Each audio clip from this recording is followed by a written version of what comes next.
What's going on, YouTube? So we gotta talk about this Reminiscence box office bomb that happened this weekend.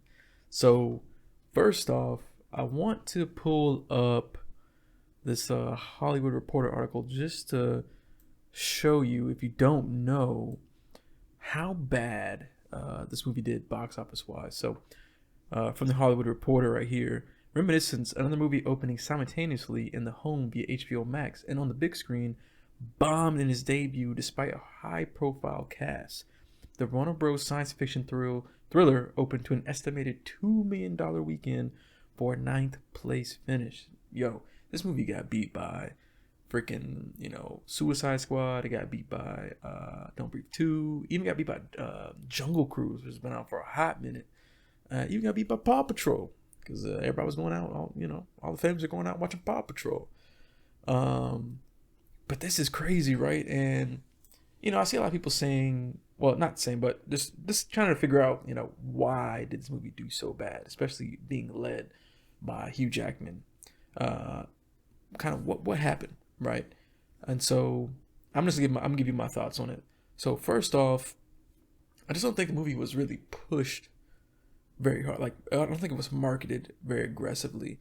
I don't know about y'all, but I didn't really see it that much everywhere. And even then, I maybe saw one or two YouTube ads here and there, like a week before the release. But other than that, I didn't really see it I didn't really see it like talked about online that much. I don't really feel like there was a lot of hype around it, and that may be due to even the trailers that did come out, it being a little confusing to people, like being able to understand like exactly what's going on. Because I know even when I watched it, I got the general gist of it, right? But um, you know, I didn't know exactly what was going on, but I got general gist, and even then, just the kind of vibe of the movie kind of appealed to me. But um, if it's going for that kind of Blade Runner vibe, that movie didn't do that good in the box office either. And so I don't know if it's like a thing where people aren't really wanting to go see sci-fi movies, especially that have this really like artiste type feel to them, where maybe they think it's gonna be like a slower movie. I feel like, especially in today's climate, right? Like when you're dealing with COVID and things like that, people are really only gonna want to go to the movies for things that are like big or epic or I'm not gonna use the word fast paced, but just got that energy behind it, that hype behind it, right? And when you have this movie right here that has this like sci-fi thriller, but very like slower vibe, right? I'm sure even look at the trailer, you could tell it's got some beautiful visuals and it's got some interesting concepts, but it's gonna be a slow moving ride, right? Like it's gonna be like the boat rides at Disney and not like the roller coasters, right? And so I think that also discourages people from wanting to go see it as well. And then looking at the Rotten Tomatoes here, then you got just the bad reception across the board from the critic response and the audience response, right? Like, look at that, 38% on the tomato meter for critics, 39% for the audience score. So surprisingly, this doesn't always happen. It's very interesting, right? Um, the audience and the critics are actually agreeing almost to the T. That's crazy. But yeah, 38%, 39% respectively. Like, that's not great. Now, it's not horrible. We've seen movies go way lower than that for critic and audience alike, but it's still lower when you've got movies out right now that are a little bit better. Have a little bit better critic ratings, right? So, looking at that on top of people not really understanding what's going on in the trailer and seeing it as like a slow burn or slower ride movie, they're like, man, we want to spend the money on the movies. If we do, we really want to spend it on this. And then you do have the HBO Max perspective, right?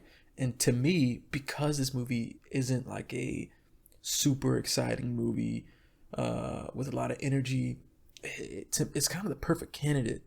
No matter who the cast is, no matter the how it looks, it's kind of the perfect candidate for the HBO Max, right?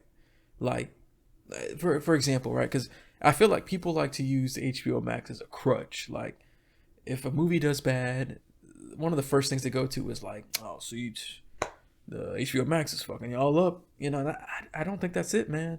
Look at Godzilla versus Kong. What did that open to, like, what, 50 mil?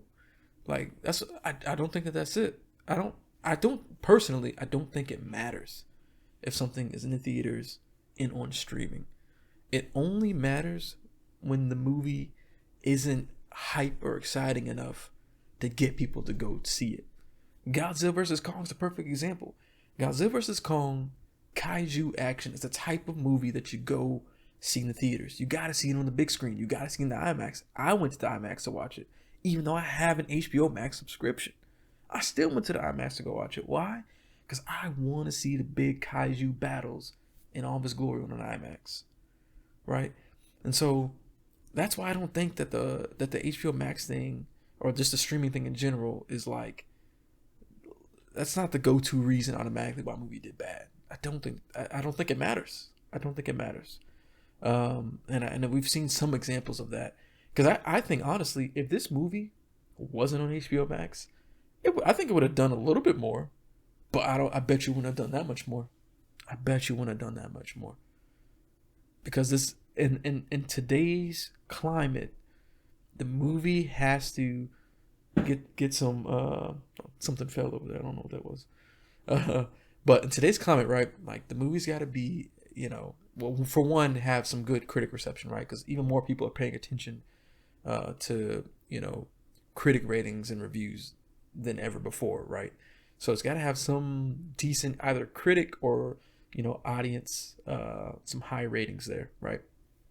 And then it's just got to be, I'm going to use the word hype enough for them to want to go to the movies and spend the money to watch it. And I don't think Reminiscence just didn't do that. It's the perfect streaming movie. It's the perfect streaming movie, man. I mean, and it is what it is. But yeah, what, $2 million is crazy. Like, that is low. I personally still haven't seen the movie yet.